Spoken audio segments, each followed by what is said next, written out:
There are civilizations that rise, burn, and fade. And there are those that change the very nature of existence. The empire that controlled the stars did not begin with conquest or bloodshed. It began with curiosity, a whisper that said, "What lies beyond the sky?" Long before men spoke of galaxies, and before steel replaced imagination, there was a civilization that did not just look at the stars for guidance, it spoke to them. Their empire was not written in sand or carved in stone. It was written in light. It began in a valley where night lingered longer than dawn.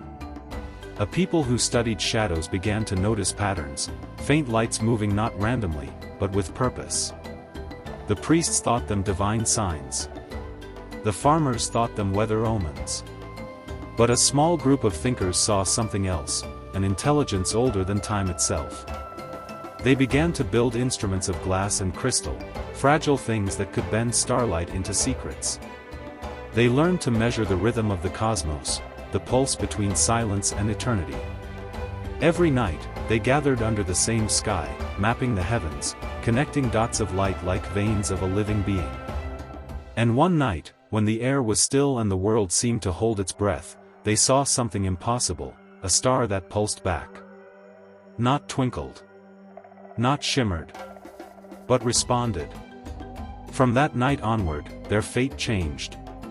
It took centuries for them to understand what that light meant. They built towers that reached above the clouds, temples that aligned perfectly with the solstices, and mirrors that could focus light into sound. And slowly, they began to hear what they had once only seen. A hum. A vibration. A rhythm. The stars, they realized, were not silent. They sang in frequencies too vast for the human ear. By bending crystal and sound, the scholars learned to translate this cosmic music into patterns of thought, symbols that revealed knowledge, not of magic, but of the hidden laws that bind all things together. They called it Lumara, the breath of light. With Lumara, they discovered energy within light itself, not fire, not heat, but something pure and inexhaustible. They built crystal engines that drew this energy down from the heavens and stored it beneath the earth, humming softly like living hearts. Cities began to glow at night without fire or oil. The skies became their canvases. It was said that every street in the capital shimmered as though it had its own dawn. Children grew up believing the stars were their ancestors watching over them. And in a way, they were right. From that moment, the world changed faster than ever before. Fields that once depended on seasons now grew under radiant domes of light. Ships that once struggled against the ocean now sailed upon magnetic waves. They learned not to fight nature but to translate it, to work with the rhythms that the cosmos had already written. Their architecture became an extension of their philosophy. Cities were built not to dominate the earth, but to flow with it, carved from luminescent stone that absorbed sunlight and released it at night in soft hues of gold and violet. Every structure had purpose. Every beam of light had meaning. In the center of their world stood the Tower of Valem, the first structure ever to pierce the cloud line. From its summit, you could see not just the stars, but their reflections in the oceans below, as though the universe existed twice, once above, once beneath. Here, philosophers and scientists became one.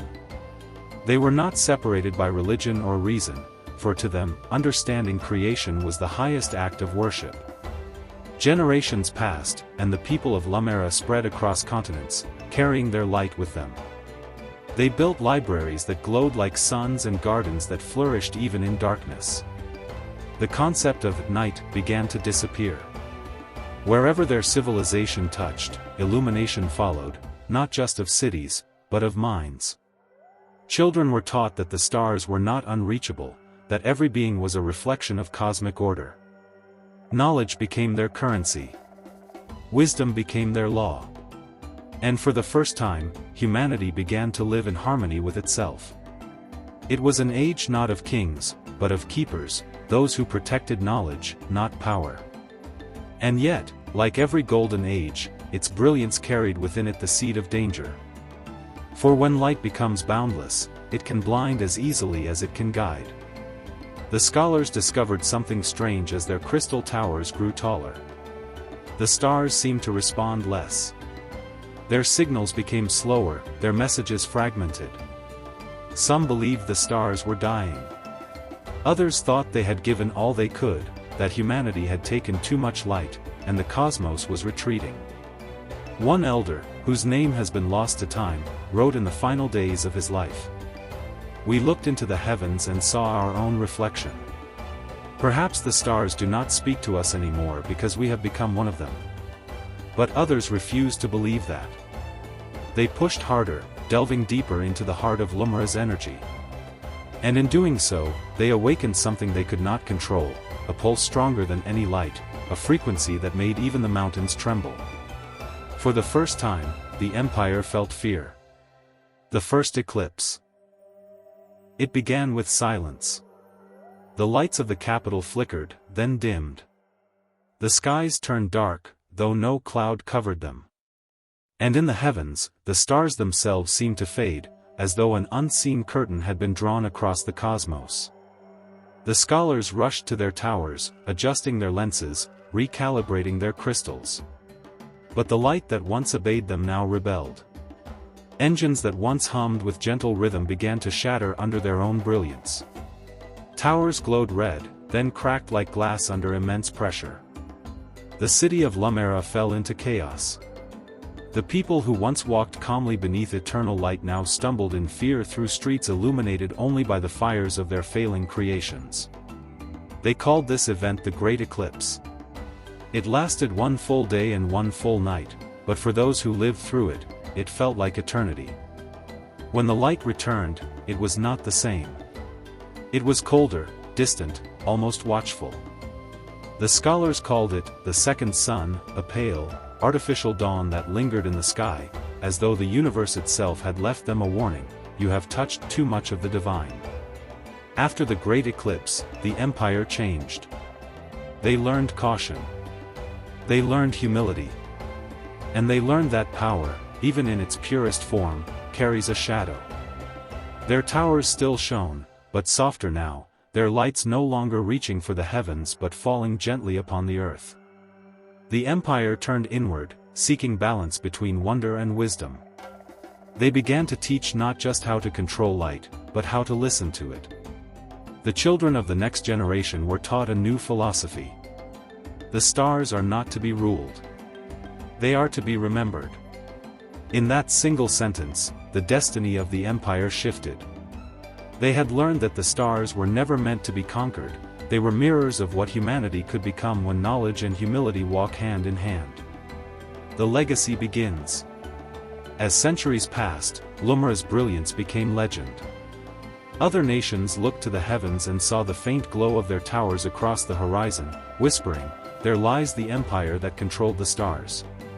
But within Lumara, they no longer used that name. They called themselves the Keepers of Balance. They believed that their purpose was no longer to draw power from the cosmos, but to ensure that humanity never lost the connection between light and life. Their scientists became storytellers. Their inventors became poets. Their rulers became philosophers. And in every city, one law remained sacred: never create light that outshines the stars. For to do so, they believed, was to invite darkness. In the final moments of the First Age, an old astronomer stood atop the Tower of Valem, gazing at the heavens that once spoke so freely. He whispered to his apprentice, "We have reached the edge of understanding.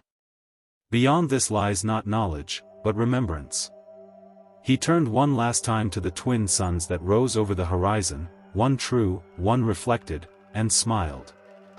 The apprentice asked, "Master, what will become of our light?" The elder replied, "If it is true, it will never fade. It will sleep beneath the earth, in the hearts of those who dream of the stars." And as the dawn broke, the first act of the empire that controlled the stars came to its close, not in tragedy, but in transformation. For every civilization must decide whether to rule the world or enlighten it. And this one, for a time, chose enlightenment. Part 2. Every civilization that touches the light must decide what to do with it. To the keepers of balance, descendants of the First Empire, light was no longer just illumination.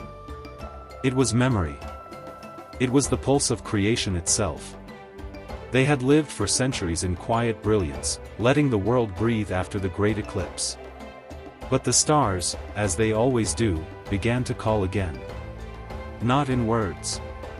Not in song. But in silence so deep it demanded an answer.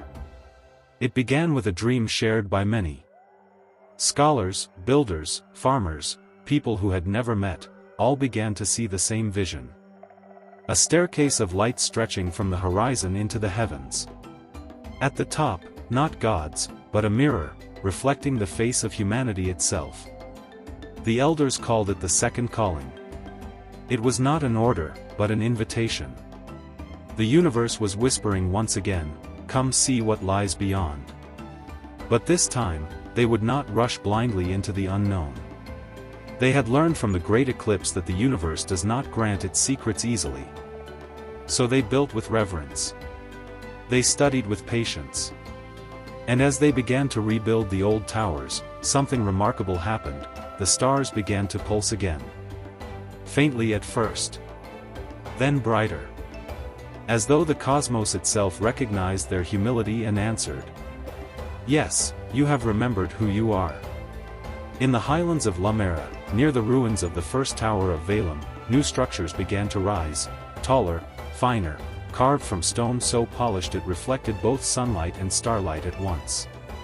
They called them stellar bridges, not towers, but pathways that captured cosmic energy and distributed it across the land.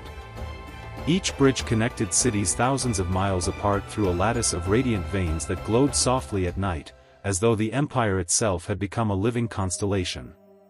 Under this network, the world entered what historians later called the Second Radiant Age. Cities became gardens of glass and silver. Every home had its own beam of starlight, a soft, humming presence that powered life itself. Children grew up tracing constellations that were no longer distant, they now danced across the night like familiar friends. Ships began to glide across oceans without sails, lifted by magnetic fields generated by the energy of the stars. Traders moved not just goods, but ideas, scrolls filled with new philosophies, sketches of unseen worlds, and maps of the night sky stretching beyond imagination. It was in this age that a discovery changed everything again. A young engineer named Ilarion noticed that the same magnetic force that allowed ships to glide upon water could also push against the air itself. He and his team built a prototype, a ship that did not sail upon the sea, but above it. When it first lifted off, the people of the capital watched in silence, holding their breath as the vessel hovered weightlessly, its underside glowing with soft blue light drawn from the stars. When it moved, slowly, majestically, the crowd erupted in awe. Soon, fleets of these ships filled the skies, their sails replaced with radiant panels that absorbed sunlight by day and starlight by night. They were not weapons, but explorers, extensions of curiosity. They carried astronomers, linguists, poets, and dreamers across mountains and seas, connecting the world below with the heavens above. Every empire has a frontier, and for Lumara, that frontier was no longer the horizon, but the void beyond it.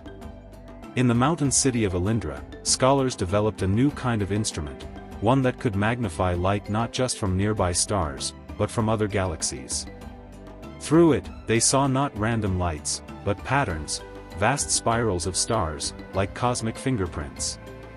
They realized, perhaps for the first time, that their world was not the center of existence, but a single spark in an endless fire. The revelation did not humble them into despair. It filled them with wonder. For if life existed here, under one small sun, could it not exist elsewhere, under countless others? And so began the Great Expansion. Skyborne fleets evolved into starships, vast, crystal-powered vessels capable of piercing the upper reaches of the atmosphere. Their engines sang with the same frequencies that once carried messages from the cosmos. It was as if they had learned to speak the universe's language fluently. When the first ship broke through the thin veil of the atmosphere, its crew looked down upon their world, the blue and gold sphere they had once called the center of creation, and wept. For the first time, humanity saw itself from the outside. Small. Beautiful. Fragile. And yet, infinite. The union of the two suns. The Empire had once feared light, but now it learned to live within it. They discovered that the energy of stars could be stored within crystalline cores that never dimmed. These stellar hearts became the foundation of all technology. Entire cities floated among the clouds, tethered to the earth only by radiant bridges. At night, the skies shimmered with 1,000 moving lights, ships, cities, observatories, creating the illusion that the heavens had descended upon the world. The Empire began to call itself Solara Lumis, the light between two suns. One sun, the real one, rose and set as before. The other, the great artificial light born from their technology, never faded. To live in Solara Lumis was to live between day and eternal twilight, where darkness was no longer the absence of light, but a gentle balance between both. It was beautiful beyond description. But in the beauty lay a silent question. When everything glows, how do you know what truly shines? In the upper chambers of the great observatory, a council of astronomers began to detect new patterns, faint tremors in the fabric of space. At first, they thought them natural phenomena. But as months passed, the tremors became rhythmic, too precise to be chance. It was as if the stars themselves were speaking again, this time from deeper realms of existence. The Empire listened. Through light, through sound, through dream. And what they heard was not a greeting, but a question. You have taken the breath of the stars. But have you learned to breathe with them? The scholars debated its meaning endlessly. Some believed it was a challenge, proof that other civilizations existed beyond their sky. Others said it was a mirror, a reminder from the cosmos that balance must never be broken. Still, the Empire pressed forward. They sent ships further and further into the void. Some returned with wonders. Others did not return at all. Yet every loss only deepened their resolve. The people of Solara Lumis believed that to explore was to fulfill destiny itself. With exploration came unity. Across continents, people of every region joined hands under a single banner, not of power, but of purpose. They created the Golden Accord, a council that governed not through domination, but through dialogue. Each city, each floating colony, each research outpost contributed knowledge to the collective. Their laws were simple. All knowledge must serve life. All progress must protect balance. It was an age when philosophy and science walked as equals. Engineers designed machines that could heal ecosystems rather than exploit them. Artists worked with physicists to turn mathematics into visual symphonies. And children studied the stars not as cold fires, but as living songs that told the story of existence itself. It was, in every sense, the closest humanity had ever come to utopia. And yet, as the Empire expanded beyond its skies, the silence grew heavier. Ships began to report strange phenomena, stars flickering where none had before, regions of space where light itself bent unnaturally. Some whispered that the universe was alive, and that it was watching them. A captain of one of the deep space fleets once recorded in her journal. We move between stars like children walking among sleeping gods. The silence feels like breath withheld, as if the cosmos waits to see what we will do next. Then came the discovery that changed everything. In the distant dark beyond their known systems, a ship encountered a structure, vast, circular, and ancient. It was not natural. It was built. Its walls shimmered with the same crystalline patterns as Lumara's own energy, as if both civilizations had drawn from the same cosmic source. They called it the halo of eternity. Inside were symbols, half familiar, half alien, but one stood out. The sigil of light, the same that the ancient Lumarans had used to summon energy from the stars. It was proof, undeniable proof, that they were not the first. Others had walked this path before them. And perhaps, others had fallen from it. When the explorers returned, the Golden Accord convened in the great chamber beneath the twin suns. Debate filled the air like thunder. Some argued they must learn from the relic, study it, understand what happened to those who built it. Others warned that to pursue such knowledge was to repeat the mistakes of the First Empire. After weeks of silence, the High Keeper stood before them and said, "We sought the stars and found ourselves reflected in them. But beware, not all reflections tell the truth. Some show what we fear to become." Her words silenced the chamber. For the first time in generations, the Empire hesitated. The threshold. Despite the warnings, a small group of explorers prepared to venture beyond the halo, into the regions of space where even starlight seemed afraid to travel. They called their ship the Dawn Walker. Before departure, one of the young navigators asked his mentor, "If we reach the edge of light, what do we do then?" The mentor smiled softly. "We listen. For what comes after silence is always the truth." The ship departed. Its trail shimmered across the night sky, vanishing beyond the reach of telescopes and prayers alike. Weeks passed. Months. Years. No message ever returned. Back on their home world, the twin suns continued to shine, but something began to change. The artificial sun that once burned endlessly started to flicker, its energy dimming without warning. At first, the engineers dismissed it as a mechanical fault. But when every city across Solara Lumis began to experience the same phenomenon, fear crept in like a long-forgotten shadow. The stars, too, seemed to dim, one by one. In the observatories, the scholars stared at their instruments in disbelief. The readings showed a truth too vast to comprehend. Light itself was slowing. It was as if the universe had begun to breathe in, preparing for something immense, something final. The High Keeper wrote in her final letter, "Perhaps the stars were never meant to be reached, only remembered.